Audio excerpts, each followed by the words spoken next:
자, 기도하고 시작하겠습니다. 하나님 아버지, 저희가 오늘도 주님 앞에 모였습니다. 주님의 말씀을 통해서 저희가 우리 주 예수 그리스도를 더욱더 배우게 되기를 원합니다. 감사드리며 예수님의 이름으로 기도드렸습니다. 아멘. 예, 이번 시간에 계속 지난 시간에 이어서요, 저희가 23장을 좀 더 공부하고 그 다음에 다음 시간에 24장으로 넘어가도록 하겠습니다. 하나님께서는 이스라엘 민족에게 주님의 7가지 명절을 주셨죠. 주님의 명절을 주셨는데요. 우린 지난 시간에 이 7명절이 이스라엘 백성에게 주는 실행적인 의미에 대해서 살펴봤습니다. 그러니까 실제적으로 이 7명절에 이스라엘 백성이 뭐 하는지 그런 실제적인 것을 좀 살펴봤죠. 그러니까 이제 역사적으로 적용해 본 겁니다. 그렇죠? 이번 시간에는요, 이 7명절이 예수님의 몸인 교회와 또 이스라엘 민족에게 주는 예언적인 의미에 대해서 좀 살펴보려고 합니다. 그러니까 성경은 문자적으로 해석하고 그 다음에 적용을 역사적, 그 다음에 영적, 예언적은 교리적이죠. 이렇게 예언적, 이렇게 세 가지로 적용할 수가 있죠.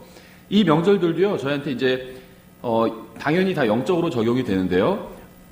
오늘은 이제 예언적인 적용에 대해서 좀 살펴보도록 하겠습니다. 23장에는요, 7가지 명절이 나오죠. 유월절, 무교절, 초실절, 칠칠절, 나팔절, 속죄일, 그리고 장막절, 이렇게 되어 있죠. 예, 저희가 다시 해당되는 부분을 살펴보도록 하겠습니다. 4절부터 5절은 이제 유월절이죠. 너희가 정한 때에 거룩한 집회로 선포할 주의 명절들은 이러하니라. 첫째 달 14일 저녁은 주의 유월절이요. 이렇게 말씀하고 있어요. 그래서 주님의 명절이라고 하고요. 또 주님의 유월절이라고 표현하고 있죠. 이 유월절은요, 출애굽기 12장에서 행하신 주님의 구원을 기념하는 그런 명절이죠. 주님께서 이집트를 돌아다니시면서 문기둥에 어린 양의 피가 묻어있지 않은 모든 집의 첫째를 치셨습니다. 죽이신 거죠. 어느 집이든지 문기둥에 어린 양의 피가 묻어있으면 하나님께서는 그 집을 넘어가셨고요. 그래서 이 넘어간다는 말이 패스오버죠. 이것을 이제 우리말로는 유월절이라고 번역을 한 거죠. 넘어간다는 거죠. 유월이란 말 자체가. 또 그 집안에 있는 사람을 살려주셨습니다. 문기둥에 피가 있으면 그 집을 지나치시고 그 집안에 있는 사람은 살려주셨다는 거죠. 해당되는 본문은 출애굽기 12장이죠. 12장 12절부터 14절에 내가 이 밤에 이집트 땅을 두루 지나가며 사람이나 짐승을 막론하고 이집트 땅에 처음 난 모든 것을 치고 또 이집트의 모든 신에게 심판을 집행하리라. 나는 주니라. 그 피가 너희가 거하는 집 위에 있어 너희를 위해 표가 되게 할지니라. 내가 그 피를 볼 때에 너희를 넘어가리니. 피를 보고 봐준다는 거죠. 내가 이집트 땅을 칠 때 그 재앙이 너희 위에 임하여 너희를 멸하지 아니하리라. 이 날은 너희에게 기념일이 될지니 너희는 이 날을 너희 대대로 주를 위한 명절로 지키고 규례에 따라 그것을 영원토록 명절로 지킬지니라. 그래서 유월절은요, 영원히 기념하게 될 겁니다. 천년왕국에서도. 유월절은 우리의 구원을 모형으로 보여주고 있죠. 유월절에는요, 어린 양의 고기를 먹고 피를 문기둥에 바릅니다. 물론 여기 나온 어린 양은 하나님의 어린 양이신 예수 그리스도를 상징적으로 보여주고 있는 거고요. 문기둥에 피를 바른 건요, 십자가에 달려서 피를 흘리신 것을 또 상징하고 있는 거죠. 이게 모든 거의 기초가 됩니다. 모든 명절의 기초가 되고요. 또 우리에게는 모든 구원받은 사람들의 기초가 되는 거죠. 모든 구원의 기초가 됩니다. 예수님께서 흘리신 피로 이룬 구원은요, 하나님께서 예비하신 구원의 기초를 이루고 있습니다. 하나님께서 십자가로, 그래서 이게 왜 기초가 되냐면요, 하나님께서도 이 십자가로 만족을 하셨어요. 인간도 십자가를 통해서 평안을 얻을 수 있는 거죠. 그러니까 중요한 거는 하나님이 만족하셨다는 겁니다. 하나님이 만족하신 거예요, 이 십자가로. 그래서 이 십자가가 모든 것의 기초가 되는 거죠. 예, 그 다음에 이제 무교절이 바로 이어지는데요. 6절에 같은 달 15일은 주를 위한 무교절이니 너희는 반드시 이래 동안 누룩 없는 빵을 먹을 것이요. 첫째 날에는 너희가 거룩한 집회로 모이고 그 날에는 아무 노동도 하지 말 것이며 너희는 이래 동안 주께 불로 예비하는 헌물로 드릴 것이요. 7째 날에도 거룩한 집회로 모이고 그 날에는 아무 노동도 하지 말지니라. 이 무교절은요, 유월절과 밀접한 관계가 있죠. 무교절은 유월절 다음 날이고요. 그래서 유월절과 한 세트를 이룹니다. 그렇죠? 또 유월절이 구원을 보여준다면요, 이 무교절은 구원받은 사람이 그리스도와 교제를 나누는 교제를 보여줍니다. 그래서 이건 이제 어떻게 보면 영적인 적용도 되고 또 교리적인, 그러니까 예언적인 적용도 되죠. 지금 이 7명절이요, 앞으로 이제 앞으로 있을 이벤트를, 사건들을 보여주는데, 유월절과 무교절은 이미 지나간 사건을 보여주죠. 예수님의 십자가를 보여줍니다. 그래서 지금 이 레위기에서 이 7명절을 주실 당시에는 7명절이 다 아주 미래에 있을 사건을 예언적으로 보여주는 거죠. 그런데 지금 이제 우리의 관점, 이게 지금 거의 한 400년 전인가요? 오래전에 이스라엘 백성에게 주신 규례였죠. 또 이 명절에 대한 지침이었죠. 그래서 이 당시에는 다 미래에 있을 일을 예언으로 보여준 건데요. 지금 이제 우리의 입장에서는 3000년 이상 지나고 난 지금의 시점에서는 유월절과 무교절, 그 다음에 초실절, 오순절까지 예언이 성취된 겁니다. 그리고 이제 그 나팔절부터 예언이 남은 거예요. 나팔절, 속죄일, 그 다음에 장막절. 이거는 아직도 지금 관점에서도 성취되지 않은 거죠. 그래서 이 기록될 당시에는, 레위기가 기록될 당시에는 7명절이 다 미래적 사건에 대한 예언이었습니다. 근데 지금 3000년 이상 지난 지금의 시점에서는 4가지는 이미 성취가 됐어요. 예언이. 이제 3가지 명절이 아직 성취가 되지 않은 거죠. 예, 무교절에는요, 누룩 없는 빵을 먹죠. 누룩 없는 빵은요, 거룩한 행위를 상징합니다. 왜냐면요, 성경에서 누룩은 항상 죄를 상징하죠. 아니면 죄와 관련된 어떤 부정적인 것을 상징합니다. 그래서 구원받은 사람은 죄를 떨쳐버리고 의롭게 살아야 합니다. 오랫동안 즐기던 묵은 누룩을 떨쳐내라고 말씀하고 있죠. 이 고린도전서 5장에 나오죠. 7절에. 그러므로 너희는 누룩 없는 자들인즉 새 덩어리가 되기 위하여 묵은 누룩을 제거하라. 우리의 유월절 어린 양 곧 그리스도께서 우리를 위하여 희생물이 되셨느니라. 그러므로 우리가 그 명절을 지키되 묵은 누룩으로도 말고 악의와 사악함의 누룩으로도 말며 오직 순수함과 진실함의 누룩 없는 빵으로 하자. 이렇게 말씀하고 있어요. 그래서 누룩은 악의와 사악함, 죄고요. 또 누룩 없는 빵은 순수함과 진실함, 즉 거룩함입니다. 그래서 누룩 없는 빵은 예수님께서 십자가에서 행하신 일의 결과고요. 또 이 결과로부터 나오는 것들이 다 누룩 없는 빵에 해당된다고 볼 수가 있겠죠. 하나님께서는 사람들을 구원하신 후에 그들이 죄를 버리고 의로운 삶을 살기를 원하셨습니다. 무교절에 아무 노동도 하지 말라고 말씀하신 이유는요, 구원이 인간의 행위가 아닌 오직 어린 양의 피를 통해서만 오기 때문입니다. 그리고 참된 행위는 또 우리 안에서 성령님께서 일하실 때 일어나는 거잖아요. 그래서 인간의 어떤 행위를 하지 말라는 거예요. 그렇죠? 우리는 항상 우리의 구원자와 그분이 십자가 위에서 이루신 일을 기억해야만 하죠. 예, 그 다음에 이제 초실절이 이어지죠. 9절부터죠. 주께서 모세에게 말씀하여 이르시되 이스라엘 자손에게 말하고 그들에게 이르라. 너희는 내가 너희에게 주는 땅에 들어가 그 땅에 수확물을 거둘 때 너희 수확물의 첫 열매 한 단을 제사장에게로 가져갈 것이요. 제사장은 너희를 위한 것으로 내가 그 단을 받도록 주 앞에서 흔들되 안식일 다음 날에 그것을 흔들지니라. 너희는 그 단을 흔드는 날에 1년 되고 흠없는 어린 수양을 번제원물로 주께 드리며 그것의 음식 업물로는 기름을 섞은 고운 밀가루 10분의 2 에바를 불로 예비하여 주께 드리는 헌물로 삼아 향기로운 냄새가 되게 하고 그것의 음료 헌물로는 포도즙 4분의 1 흰을 쓸지니라. 너희는 너희 하나님께 헌물을 가져오는 바로 그날까지 빵이든지 볶은 곡식이든지 푸른 첫 이삭이든지 먹지 말지니 그것은 너희 모든 처소에서 너희 되도록 영원한 법규가 될지니라. 이 초실절은요, 부활의 모형입니다. 예수님께서는 우리의 첫 열매가 되시죠. 고린도전서 15장 20절에 나오죠. 그러나 이제 그리스도께서 죽은 자들로부터 일어나사 잠든 자들의 첫 열매가 되셨도다. 사망이 사람을 통해 임한 것 같이 죽은 자들의 부활도 사람을 통해 임하였나니 아담 안에서 모든 사람이 죽는 것 같이 그리스도 안에서 모든 사람이 살게 되리라. 그러나 각 사람이 자기 차례대로 되리니 먼저는 첫 열매인 그리스도요. 그 다음은 그리스도께서 오실 때 그분께 속한 사람들이라.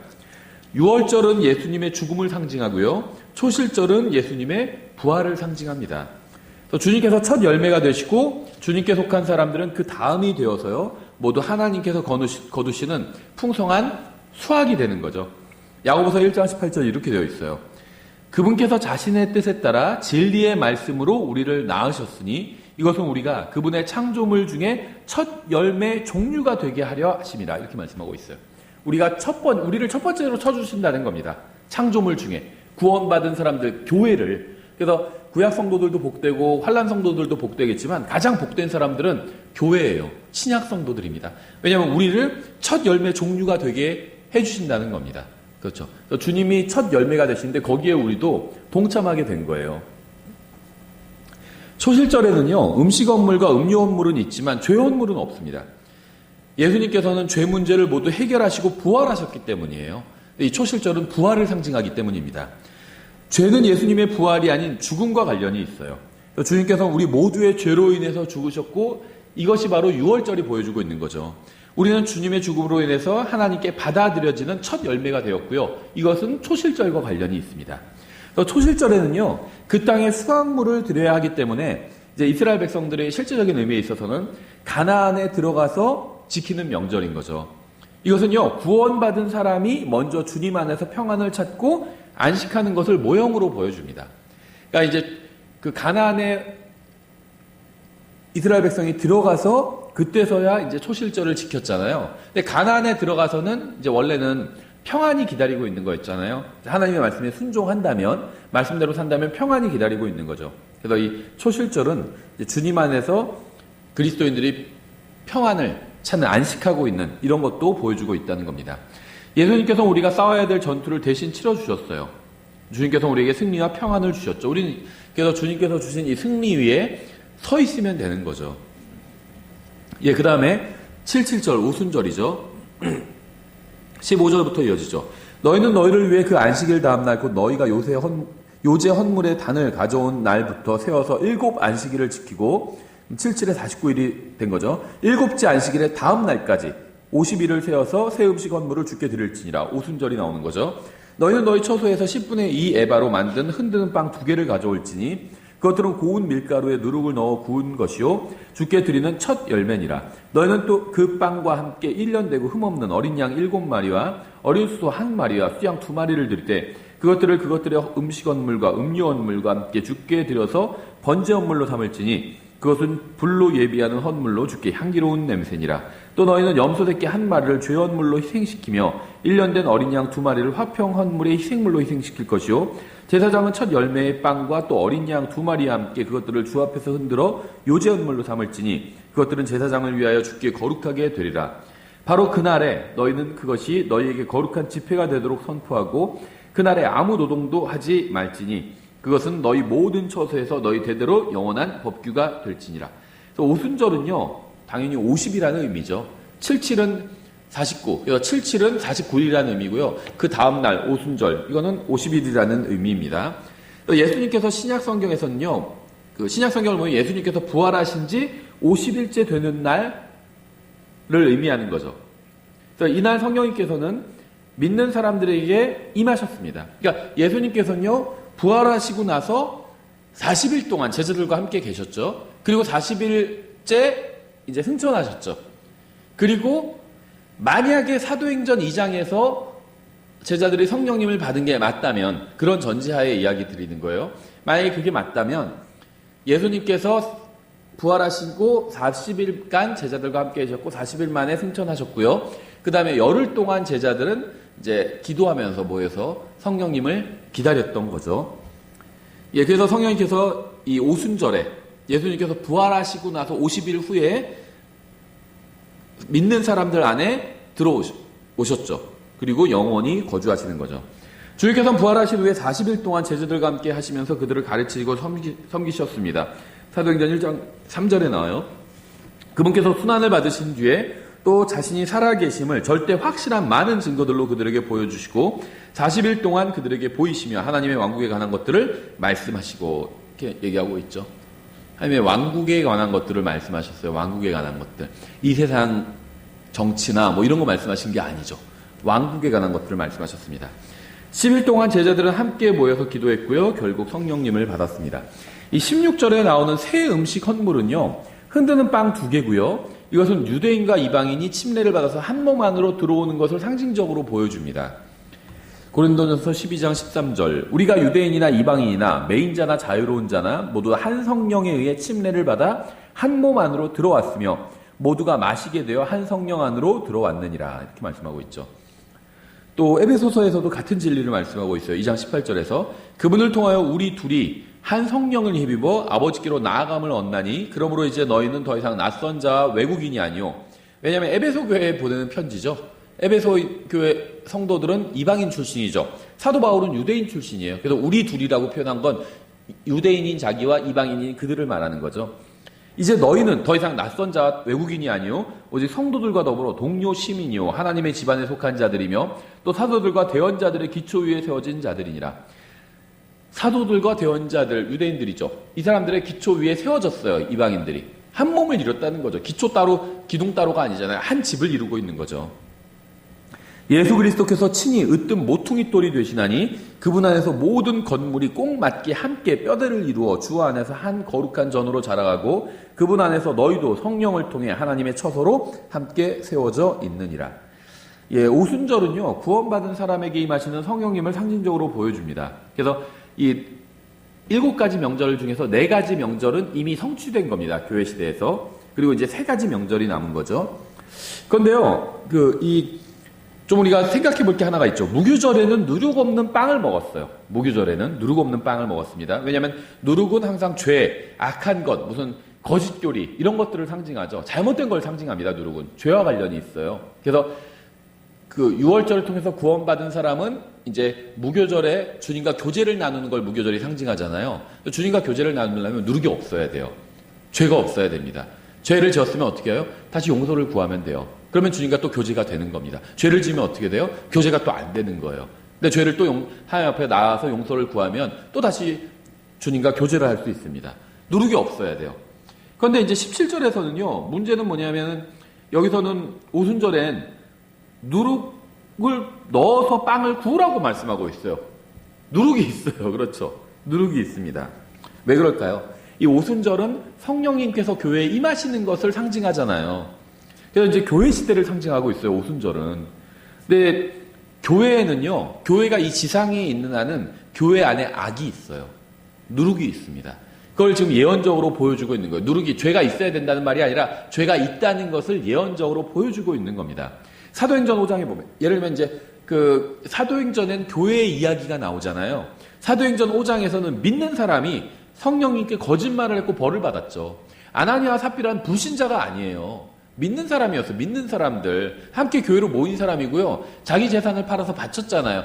자기 재산을 팔아서 절반을 바쳤어요. 이런 사람 지금 교회에 있으면 칭찬받겠죠. 문제가 뭐였냐면 거짓말을 한 거예요. 이 사람들 믿음 없는 사람들이 아니었습니다. 믿음이 있었는데 주님을 위해서 재산도 바쳤고 대단히 훌륭한 사람들이었는데 과장한 거죠. 절반 바쳤으면 절반만 바쳐도 됩니다. 그렇죠. 누가 뭐라고 그래요. 10분의 1만 바쳐도 돼요. 누가 뭐라고 안 합니다. 다 바쳤다고 얘기한 겁니다. 하나님을 속인 거잖아요. 그래서 바로 징계를 받았죠. 그러니까 사도행전 5장에서 악이 있었던 거예요. 성령님께 거짓말을 했다고 그랬잖아요. 이거 본보기로 삼으신 거죠. 그래서 악이 있었고요. 그다음에 6장에서는요. 교회 내 과부들로부터 불만이 막 나왔죠. 이 불만은 불신의 표현이에요. 불만이 나온 겁니다. 교회 내에서도. 이것도 누룩이었던 거예요. 그렇죠? 15장에서는요. 믿는 사람들 간에 막 논쟁도 있었죠. 그다음에 바울과 바나바도 서로 다투고 헤어졌잖아요. 다투고 헤어져서 선교팀이 뭐 2개가 되었다. 결과적으로 잘 됐다. 이렇게 얘기하는 분들도 있는데요. 어쨌든 간에 하나님께서는 믿는 사람을 통해서 일하신 거죠. 하지만 그 사람들이 바울과 바나바가 다툰 것 자체가 하나님께 영광을 돌리는 건 아닙니다. 다툰 일 자체는 잘못된 거죠. 그리스도인들이 다투는 것 자체가는 잘못된 겁니다. 그러니까 교회 내에서도 사도행전을 봐도 악이 있었다는 거예요. 악이 있었다는 겁니다. 이걸 이제 예언적으로 보여주기 위해서 누룩을 넣어서 빵을 만들으라고 말씀하고 있는 거죠. 이 빵과 잔은요, 주님과 나누는 교제와 또 주님 안에서 나누는 교제를 상징합니다. 이 빵이나 잔은 고린도서 10장 16절에 나오죠. 우리가 축복하는 축복의 잔은 그리스도의 피에 함께 참여하는 것이 아니냐? 우리가 떼는 빵은 그리스도의 몸에 함께 참여하는 것이 아니냐? 빵과 잔은 이제 교제를 상징한다는 겁니다. 우리가 교제할 때 그냥 얘기하는 게 아니라 어디 커피숍에서 가서 무슨 커피라도 마시면서 무슨 조그만 과자라도 먹으면서 서로 얘기 나누고 교제를 나누잖아요. 그런 걸 상징한다는 거예요. 이 빵과 잔 자체가. 교회가 그리스도의 심판석을 통과하고 나면요. 더 이상 점이나 주름진 것이나 흠이 없게 됩니다. 점은 타고난 거죠. 우리가 타고난 죄도 없어지고 흠은 나중에 생긴 거죠. 그 나중에 짓는 죄 이것도 다 사라지게 된다는 거죠. 교회는요. 그리스도의 심판석에서 누룩이 완전히 제거될 겁니다. 따라서 새 음식 건물은 그리스도가 아닌 지상에 있는 그분의 교회를 상징한다고 볼 수가 있겠죠. 22절이 부록처럼 붙어 있어요. 너희가 너희 땅에 수확물을 거둘 때 너는 내 밭 모퉁이를 수확하면서 깨끗이 거두지 말며 내 수확물에 떨어진 이삭을 줍지 말고 가난한 자 나그네를 위하여 그것들을 남겨둘지니라. 나는 주 너희 하나님이니라. 이 말씀도 기억해야 되는데요. 주님께서는 수확물 중에 남겨진 것들을 줍지 말라고 말씀하셨습니다. 물론 이 말씀은요, 우리가 앞서 살펴봤듯이 이스라엘 민족의 이 복지 체계를 위한 것이었죠. 가난한 사람 있으면 도와줘야 돼요. 어떤 분들은 가난한 사람 돕는 게 잘못된 거다 이렇게 얘기하시는 사람들도 있는데요. 이 독립침례교회에서 그런 얘기하는 사람이 있어요. 가난한 사람들을 돕는 게 잘못된 일은 아니죠. 배고픈 사람들한테 밥 주는 게 왜 잘못된 일이겠어요? 잘못된 일은 아닙니다. 다만 교회가 하는 일은 아니라는 겁니다. 교회가 하는 일은 아니에요. 예를 들면 쓰레기를 다 걷어가지고 버리는 일, 이거 좋은 일이죠. 쓰레기가 있으면 지저분한데 그걸 다 걷어서 버려요. 좋은 일입니다. 근데 교회가 하는 일은 아니죠. 좋은 일인데 그건 이제 그래서 국가가 하죠. 구청이 하든지 용역을 줘서 하게 합니다. 회사를 시켜서. 도둑을 잡는 일 좋은 일이죠. 교회가 하는 일은 아니에요. 그렇죠. 도둑 잡아야죠. 우리나라를 지키는 일도 좋은 일이죠. 근데 교회가 하는 일은 아니에요. 그건 군대가 하는 일이죠. 그렇죠. 그러니까 다 하는 일들이 있어. 좋은 일이라고 해서 다 교회가 해야 되는 건 아니라는 겁니다. 복지, 가난한 사람들 돕는 일들, 좋은 일입니다. 나쁜 일이 아니에요. 하지만 교회가 하는 일은 아니라는 겁니다. 그렇죠. 좋은 일이지만 교회가 하는 일은 아니라는 거예요. 아픈 사람 고쳐주는 거 좋은 일이죠. 교회가 하는 일은 아니에요. 그건 병원이 하는 일입니다. 그렇죠. 그러니까 제각기 하는 일이 다 다르다는 거예요. 교회는 하나님의 말씀을 가르치고 복음을 전하는 게 교회가 하는 일이에요. 그렇죠. 불법적인 방법이 아닌 한은 수단과 방법을 가리지 않고 하나님의 말씀을 가르치고 복음을 전하고 전도지도 나눠주고 인터넷에도 올리고 뭐 수단과 방법을 가릴 필요가 없죠. 불법적이지만 않으면 다 할 수 있는 겁니다. 그렇죠. 그러니까 교회는 교회가 할 일이 있다는 겁니다. 근데 이 말씀이요, 이제 이 표면적으로는 복지 체계를 위한 건데요. 가난한 사람을 그냥 도와주지 말라는 겁니다. 장애인이거나 거동이 불편하면 그러면 쌀을 포대를 갖다 줘야 되겠죠. 그런데 그렇지 않으면요, 와서 갖고 가게 하라는 거죠. 가난한 사람들에게 일자리 제공하라는 거예요. 그래서 노동을 해가지고 가난한 사람도 수확을 얻어가게 하라는 겁니다. 직접 와서 일하라는 거예요. 그렇죠. 사지가 멀쩡한 사람을 젊은 사람한테 그냥 주는 거는, 일도 안 하는데 그냥 돈을 주는 거는, 그거는 성경적인 복지 체계는 아니에요. 그 사람들에게 일자리를 제공해주고 일해서 이제 자기의 수고로 먹고 살 수 있게 하는 것. 이게 이제 성경적인 복지 체계죠. 예, 이제 일을 할 수 있는, 건강을 가지고 있다는 전제하에 얘기를 드리는 겁니다. 근데 이 말씀도 이제 우리가 예언적으로 좀 적용을 해보면요, 이렇게 볼 수가 있겠죠. 수확을 하고 남은 것들이 있잖아요. 그 남은 것들은 바로 이 이삭 죽기에 해당이 되겠죠. 그래서 환난 성도들에 해당이 된다고 볼 수가 있겠죠. 마태복음 13장 39절부터 40절 이렇게 되어 있어요. 가라지를 뿌린 원수는 마귀요, 수확하는 때는 세상 끝이요. 세상 끝이라는 건 이제 재림을 말하는 겁니다. 거두는 자들은 천사들이니 그런지 가라지를 모아 불에 태우는 것 같이 이 세상 끝에도 그러하리라. 대환란이 시작되기 전에 교회는 들림받아 올라가겠죠. 수확되겠죠.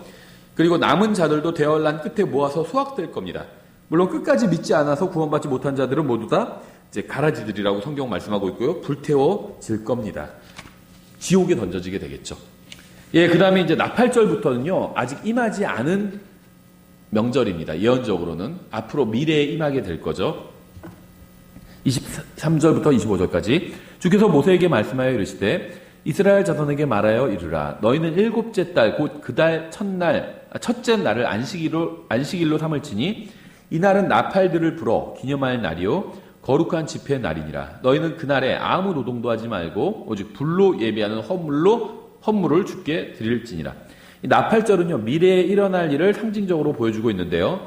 나팔절은 이스라엘이 다시 모이는 날과 관련이 있어요. 그래서 성경은 이스라엘의 회복에 관해서 여러 차례 말씀하고 있죠.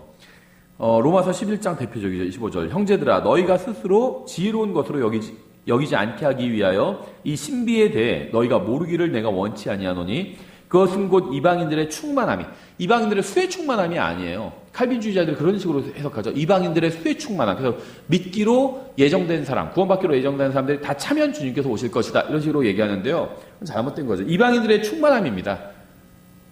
그런데 성경 여기저기를 종합해 보면은 죄악의 충만함이라는 걸 알 수 있겠죠. 하나님께서 참아주세요. 죄 진다고 해서 바로 벌 주지 않으십니다. 그러면은 남아있을 사람 아무도 없죠. 제가 죄를 졌을 때 바로 벌 주셨다면 전 지옥에 갔을 거예요. 벌써 예전에. 참아주시는 거예요. 하나님께서. 참아주십니다. 전체적으로 다 참아주세요. 그러다가 죄가 너무 가득 차면, 어떤 민족의 죄가 가득 차면 이제 그때 심판하시는 겁니다. 전 지구적으로도 참아주고 계신 거예요. 하나님께서. 근데 전 지구적으로 죄가 가득 찼다. 그럼 하나님께서 심판하시는 겁니다. 예, 그래서 이방인들의 충만함이 이를 때까지 일부가 눈머는 일이 이스라엘에게 생긴다는 것이라. 그래야 온 이스라엘이 구원을 받으리라. 대환란 때 주님 앞에 나오는 사람들, 그 떨어져 나간 사람들 말고, 배교하는 적그리스도와 손잡은 사람들 말고 주님께로 돌아온 온 이스라엘이 구원받는다는 거예요. 이것은 기록된 바 시온에서 구출자가 나와 야곱에게서 경건치 아니한 것을 돌이키리니 내가 그들의 죄들을 제거할 때 이것이 그들을 향한 내 언약이니라 함과 같으니라. 나팔절은 이스라엘의 회복과 관련이 있는 동시에 교회의 휴거와도 또 관련이 있죠. 이스라엘이 모이는 것과 교회가 모이는 것은 모두 나팔과 관련이 있습니다. 교회와 관련해서는 데살로니가전서 4장 16절에 잘 나와 있죠. 주께서 호령과 천사장의 음성과 하나님의 나팔 소리와 함께 친히 하늘로부터 내려오시리니 그리스도 안에서 죽은 자들이 먼저 일어나고 그 뒤에 살아서 남아있는 우리가 그들과 함께 구름들 속으로 채어 올라가 공중에서 주를 만나리라. 이게 휴거죠. 그리하여 우리가 항상 주와 함께 있으리라. 우리가 그 민수기 10장에서 보면 나팔에 관한 이야기들이 나오죠. 나팔의 신호가 여러 가지입니다. 뿌 두 번 불 수도 있고, 뿌 한 번 불 수도 있고. 그래서 나팔이 부는 신호를 주는 여러 가지 그 신호들에 대해서 민수기 10장에서 말씀하고 있어요. 그래서 교회의 휴거도 나팔을 부는 것과 관련이 있고요. 이스라엘이 모이는 것, 또 나팔의 휴거가 나팔을 부는 것과 관련인데 두 개가 다른 사건이라는 거죠. 나팔이 나온다고 해서 다 같은 사건이 아니라는 겁니다. 나팔을 신호를 주는 거예요. 모여라, 아니면 진격해라, 후퇴해라. 군대에서도 이런 신호를 주는 겁니다. 나팔이. 이거는 세계 전역에서 다 그렇게 사용했죠. 나팔을. 과거에는 군대에서 신호를 주는 걸로 사용을 했어요. 그래서 교회의 휴거를 위한 나팔 소리가 있고요. 또 이스라엘의 모임을 위한, 이스라엘이 모이는 것을 위한 나팔 소리가 있다는 겁니다. 그래서 우리가 민수기 10장에서 지난번 시간에 살펴봤죠. 확인을 해봤습니다. 이스라엘 백성은 2000년이 넘는 세월 동안 세계 각지에 흩어져 지냈어요. 그래서 주님께서는 언젠가 자신의 백성을 한데 모아서 그들에게 약속하신 땅으로 그들을 인도해 주실 겁니다. 이사야서 18장 3절에 이렇게 되어 있어요. 세상의 모든 거주민들과 땅에 거하는 자들아, 그분께서 산 위에 길을 세우시거든 너희는 볼지어다. 그분께서 나팔을 부시거든 너희는 들을지어다. 하나님께서 나팔을 부신대요. 근데 이사야서 18장 이 문맥 보면요, 이거 재림의 문맥이에요. 언젠가 하나님께서는요, 전 세계 모든 사람이 들을 수 있도록 나팔을 부실 겁니다. 주님께서 나팔을 부시면요, 모든 것이 변할 거고요, 엄청난 일이 일어나게 될 것입니다. 이사야서 27장 13절, 그날에 큰 나팔 소리가 울리리니 아시리아 땅에서 멸망하게 된 자들과 이집트 땅에서 쫓겨난 자들이 누군가요? 유대인들 얘기하는 거죠. 아시리아로 끌려갔잖아요. 그래서 아시리아 땅에서 멸망하게 된 자들과 이집트 땅에서 쫓겨난 자들, 다 유대인들 말하는 거예요. 와서 예루살렘의 거룩한 산에서 주께 경배하리라. 재림의 문맥이죠. 재림의 문맥이에요. 그렇죠. 이사야서 58장 전체가 나팔에 관해서 말씀하고 있는 장입니다. 나팔은 대부분 재림과 관련이 있어요. 그리고 아주 제한적으로 교회와 관련이 있기도 하죠. 약간 어떻게 구분하느냐? 문맥을 읽어보면 나와요. 문맥을 읽어보면 이게 재림과 관련이 있는지 교회의 휴거와 관련이 있는지 구분이 된다는 겁니다. 그렇죠? 나팔을 부는 날은요, 주님의 재림과 관련이 있습니다. 요엘서 2장 1절에 너희는 시온에서 나팔을 불며 내 거룩한 산에서 경고의 소리를 내어 그 땅의 모든 거주민들이 떨게 하라. 주의 날이 이르느니라. 그 날이 매우 가까우니 곧 어둡고 캄캄한 날이요 구름이 끼고 짙은 어둠이 덮인 날이라. 이 날은 아침이 산들 위로 퍼지는 것 같으니 이는 크고 강한 백성으로 인함이라. 이와 같은 것이 지금까지 없었고 그것 이후에도 많은 세대의 여러 횟수에 이르도록 다시는 없으리라. 이 재림에 관한 말씀이고요. 지금 대환란에 관한 말씀이죠. 대환란 끝에 재림이 있기 때문에 이게 한데 묶여서 설명이 됩니다. 근데 나팔에 관해서 말씀하고 있어요. 그렇죠. 그래서 이건 교회의 휴거에 관한 말씀이 아니라 이스라엘의 회복과 주님의 재림에 관한 말씀이란 걸 알 수가 있죠. 주님께서는요, 재림하시면 자신의 백성인 이스라엘을 모아서 정결하게 하실 겁니다. 마태복음 14장 31절, 그가 큰 나팔 소리와 함께 자기 천사들을 보내리니 그들이 그의 선택받은 자들, 이거 유대인들 말하는 거예요. 선택받은 자들을 하늘 이 끝에서 저 끝까지 사방에서 함께 모으리라. 요엘서 3장 21절, 내가 정결하게 하지 않았던 그들의 피를 내가 정결하게 하리니 이는 주가 시온에 거하기 때문이라. 주님이 시온에 거하신대요. 이 재림의 문맥이죠. 그래서 이 나팔은요, 재림과 관련이 있고요, 또 이스라엘을 정결하게 하는 것, 이스라엘의 회복과 관련이 있습니다. 그래서 주님께서 재림하셔서 자신의 왕국을 세우신 후에 주님의 백성인 이스라엘은 다시 모이고요, 회복될 것입니다. 그래서 나팔절은 재림에 관한 예언적 말씀이라는 것을 알 수 있습니다. 그 다음에 이제 속죄일입니다. 이건 재림 후라는 걸 알 수 있겠죠. 왜냐하면 이 명절들이요, 지금 보시는 것처럼 다 순서대로 되어 있습니다. 예언적인 순서를 이루고 있어요. 속죄일 26절부터 32절, 주께서 모세에게 말씀하여 이르시되 또한 이 일곱째 달의 10일은 속죄일이니 그것은 너에게 거룩한 집회의 날이 되리라. 너희는 너희 혼을 괴롭게 하며 불로 예비하는 헌물을 주께 드리고. 그러니까 속죄일은요, 괴로운 날이에요. 그렇죠? 그날에는 아무 일도 하지 말지니 그날은 너희를 위해 주 너희 하나님 앞에서 속죄하는 속죄일이니라. 반성하고요, 용서를 구하고요, 이런 날입니다. 어떤 혼이든지 그날에 괴로움을 당하지 아니하면 그는 자기 백성 가운데서 끊어지리라. 또 어떤 혼이든지 그날에 어떤 일을 행하면 바로 그 혼은 내가 그의 백성 가운데서 멸절시키리니 너희는 어떤 일도 하지 말라. 그것은 너희 모든 처소에서 너희 대대로 영원한 법규가 될지니라. 그날은 너희에게 안식하는 안식일이니 너희는 너희 혼을 괴롭게 하고 그 달 9일 저녁 곧 그 저녁부터 다음 날 저녁까지 너희의 안식일을 기념할지니라. 이 날은요, 예언적으로는 이스라엘이 회복된 후에 메시아의 천년왕국 통치 직전에 있을 일을 상징적으로 보여줍니다. 그래서 이 속죄일은요, 이스라엘의 회복과 관련이 있어요. 순서대로 하면 교회가 휴거되죠. 대환란이 일어나죠. 대환란 끝에 예수님께서 재림하시죠. 그러면서 이제 그 재림하시고 나서 이스라엘 천년왕국이 열리게 되죠. 근데 재림하시고 나서 바로 열리는 건 아니고요, 민족들의 심판이 있죠.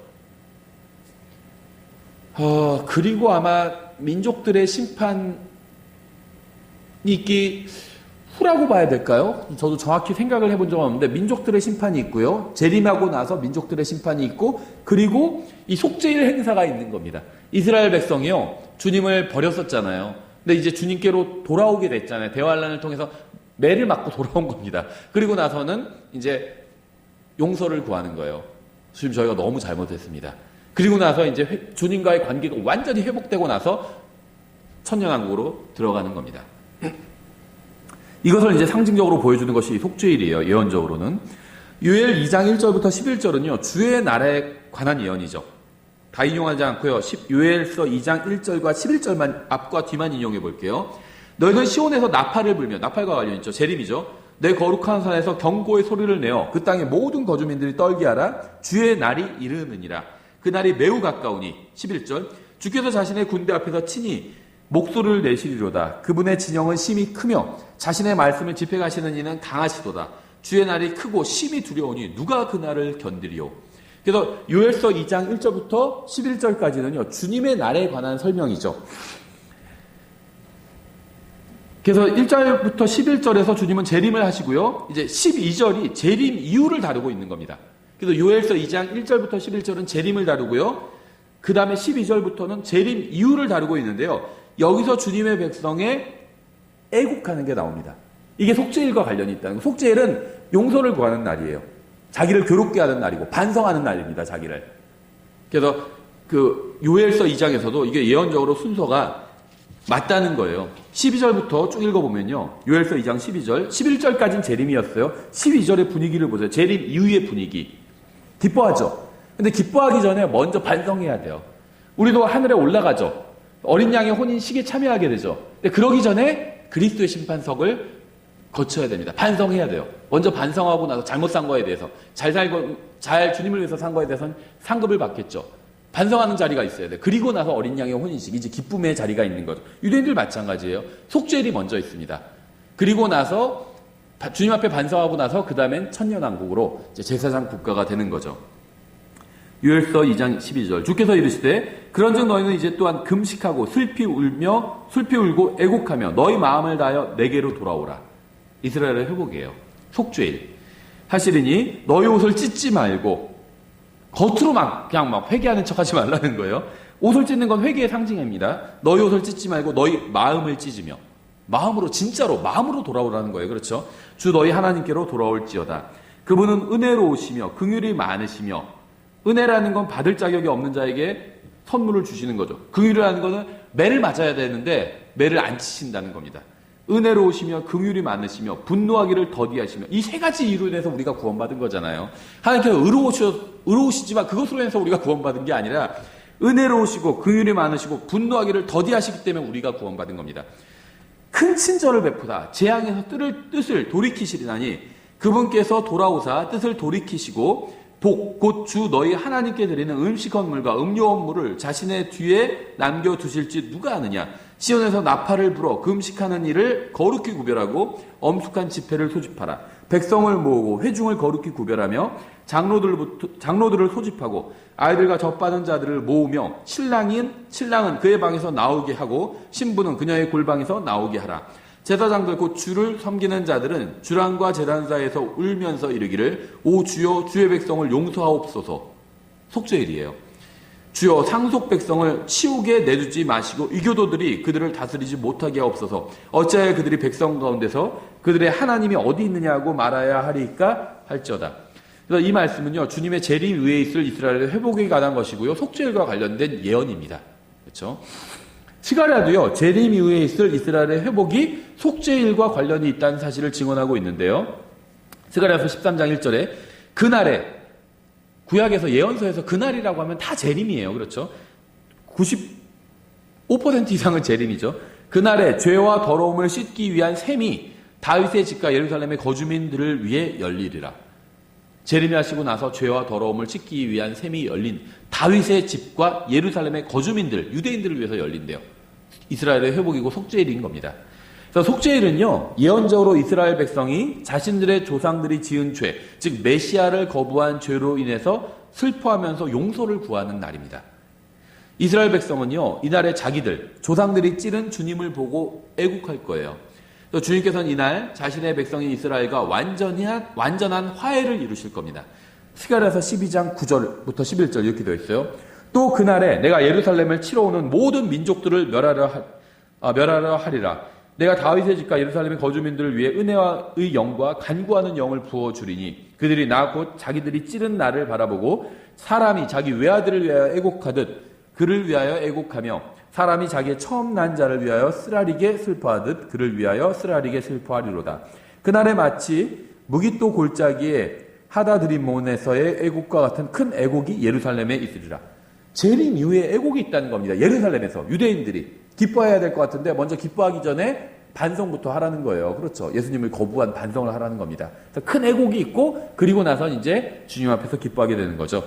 13장 1절 그날의 죄와 더러움을 씻기 위한 셈이 다윗의 집과 예루살렘의 거주민들을 위해 열리리라. 그래서 속죄일은 재림 이후에 있을 이스라엘의 재림 바로 직후죠. 있을 이스라엘의 회복과 관련된 예언적 명절입니다. 예, 마지막으로 이제 장막절이죠. 초막절 33절부터 끝까지죠. 레위기 23장 33절 주께서 모세에게 말씀하여 이르시되 이스라엘 자손에게 말하여 이르라. 이 일곱째 달의 15일은 이래 동안 주를 위한 장막절이 되리라. 첫째 날에는 거룩한 집회가 있을지니 너희는 그날에 아무 노동도 하지 말라. 너희는 이래 동안 불로 예배하는 헌물을 주께 드릴 것이요 여덟째 날에도 너희에게 거룩한 집회가 있으리라. 너희는 불로 예배하는 헌물을 주께 드릴지니 그것은 엄숙한 집회니라. 너희는 그날에 아무 노동도 하지 말지니라. 이것들은 주의 명절들이니 너희는 선포하여 그것들을 거룩한 집회의 날로 삼고 불로 예배하는 헌물을 주께 드리되 번제 헌물과 음식 헌물과 희생물과 음료 헌물을 각각 그 해당하는 날에 드리라. 이것은 주의 안식일 외에 너희의 예물 외에 너희의 모든 소원 외에 너희의 모든 자원 헌물 외에 너희가 주께 드리는 것이니라. 또 너희가 땅의 열매 거두기를 마치는 일곱째 달 15일부터 이래 동안 주께 명절을 지키되 첫째 날에도 안식하고 여덟째 날에도 안식할 것이요 첫째 날에는 너희가 좋은 나무가지와 종려나무가지와 무성한 나무가지와 시내의 버들을 취하여 주 너희의 하나님 앞에서 이래 동안 기뻐할지니라. 너희는 한 해 이래 동안 그것을 주께 명절로 지킬지니 그것은 너희 대대로 영원한 법규가 될지니라. 너희는 일곱째 달에 그 명절을 지킬지니라. 너희는 이래 동안 초막에 거하되 이스라엘 사람으로 태어난 모든 자는 초막에 거할지니 이것은 내가 이스라엘 자손을 이집트 땅에서 데리고 나오던 때에 그들로 하여금 초막에 거하게 한 줄을 너희 세대들이 알게 하려 함이니라. 나는 주 너희 하나님이니라. 모세가 주의 명절들을 이스라엘 자손에게 밝히 알렸더라. 장막절은요, 이스라엘 백성이 이집트를 탈출한 것을 기념하는 날입니다. 그래서 예언적으로는 천년왕국을 상징적으로 보여주고 있는 거죠. 유대인들은요, 7일 동안 장막에 들어감으로 하나님께서 자신들을 광야에서 어떻게 보호하시고 인도해 주셨는지를 기념하게 됩니다. 장막절은요, 이스라엘 민족뿐 아니라 이 천년왕국에 들어온 모든 민족, 양의 민족이죠. 모든 민족이 자신들의 구원을 기념하는 날이에요. 스가랴서 14장 16절 이렇게 되어 있어요. 예루살렘을 치러 온 모든 민족들 중에서 남은 모든 자가 심지어 해마다 올라와 그 왕 곧 만군의 주께 경배하며 장막절을 지키리라 이렇게 되어 있습니다. 그렇죠? 예수님께서 이 세상으로 다시 오시면요, 예루살렘에 있는 왕자에 앉아서 통치하시게 될 겁니다. 그러면 온 세상에 있는 모든 민족은 장막절을 지켜야 합니다. 따라서 장막절은요, 천년왕국을 상징적으로 보여주는데요, 이 39절에서 말씀하시는 것처럼 열매를 수확한 후에 장막절을 지키게 됩니다. 이것은 하나님께서 모든 것을 수확하신 후에 장막절인 천년왕국이 시작될 것임을 보여주죠. 수확이 뭔지 아시죠? 구약 성도들의 휴거, 들림받아 올라간 것, 부활, 이것이 바로 2000년 전에 있었고요. 신약 성도들의 휴거, 이거는 이제 언젠지 모르지만 언젠가 이제 일어나게 되겠죠. 그리고 신약 성도들이 휴거되면 바로 환란이 시작되고요. 환란 끝에 환란 성도들의 휴거가 있게 되죠. 그래서 구약 성도, 신약 성도, 환란 성도들의 휴거, 이게 수확입니다. 하나님의 수확이에요. 수확이 있고 나서 장막절을 지킨다고 하고 있잖아요. 그래서 휴거가 다 되고 환란 성도까지 다 들림받아 올라가고 나면 천년왕국이 열리게 되는 거죠. 장막절은요, 슬픔이 아닌 기쁨의 명절입니다. 속죄일은 슬픔의 명절이죠. 장막절은 기쁨의 명절이에요. 예수님께서 예루살렘에서 통치하시면요, 하늘과 땅에 있는 모든 것들이 기뻐할 겁니다. 이러한 모든 것을 보여주는 이 레위기 23장은요, 정말 놀라운 장이에요. 이스라엘의 죄는 모두 제거될 것이고요, 땅의 모든 민족이 주님의 영광으로 인해서 즐거워하게 될 겁니다. 이 장에 나온 명절의 순서도 예언적으로 아주 정확합니다. 나팔이 울리면 주님께서 재림하시고 그 후에 이스라엘은 회복될 것이고 천년왕국이 열리게 되죠. 그래서 주님께서는 모든 사람이 볼 수 있게 예루살렘에 있는 왕자에 앉아서 통치하실 겁니다. 오직 하나님만이 이러한 놀라운 진리를 보여주실 수가 있죠. 이 안식일은요, 모든 일을 마친 후에 쉬는 영원한 안식을 상징합니다. 유월절은 예수 그리스도의 죽음을 상징하죠. 무교절은 그리스도와 나눈 교제를 상징합니다. 초실절은 그리스도의 부활을 상징해요. 오순절은 성령님께서 교회에게 임하시는 것을 상징하죠. 나팔절은 주님의 재림을 상징합니다. 속죄일은 이스라엘의 회복을 상징합니다. 장막절은 천년왕국을 상징합니다. 성경은 모두 예수 그리스도와 그분에 관한 진리를 보여주는 책이죠. 누가복음 24장에서요, 낙심한 두 제자는 예언의 의미를 알자 눈이 열리게 되죠. 레위기에 나온 모든 헌물과 명절은요, 모두 예수 그리스도에 관한 것입니다. 모든 구약 성경과 모든 신약 성경은 예수님께서 얼마나 놀라우신 분이신지를 보여주고 있죠. 요한복음 5장 39절 이렇게 되어 있어요. 성경 기록들을 탐구하라. 너희가 그것들 안에서 영원한 생명을 얻는 줄로 생각하거니와 그것들은 곧 나에 대하여 증언하는 것들이니라. 주님께서 이 말씀을 하셨을 때에는요, 아직 신약 성경이 존재하기 전이었습니다. 따라서 여기서 말하는 성경은요, 1차적으로 구약 성경을 의미해요. 그렇죠? 성경 기록들이 나에 대해서 증언하고 있다. 이렇게 말씀하실 때는 아직 신약 성경이 없었잖아요. 구약을 말하는 거랍니다. 여기서는. 저는 우리의 놀라우신 구원자이신 예수님을 증언하는 책이 신약 성경 27권뿐만이 아니라 구약 성경 39권도 있다는 사실로 인해서 하나님께 감사를 드립니다. 신약 성경만 예수님을 증언하는 것이 아니라 구약 성경도 예수님을 증언하고 있다는 거죠. 예수님께서는 우리를 구원하시기 위해서 죽으셨고 부활하셨고 승천하셨습니다. 근데 그뿐 아니라 주님은 다시 이 세상으로 돌아오실 것이죠. 그래서 이 세상을 심판하시고 이 세상을 통치하실 겁니다. 그것을 레위기 23장이 예언적으로, 명절을 통해서 예언적으로 보여주고 있다는 겁니다. 그래서 주님께서 이 세상에 돌아오셔서 자신에 대해서 예언된 것들, 자신이 약속하신 모든 것들을 이루실 겁니다. 예. 그래서 레위기 23장이 갖는 의미가 굉장히 크다고 할 수가 있겠죠. 예. 다음 시간에 계속해서 레위기 24장을 공부하겠습니다. 저희 잠깐 한 10분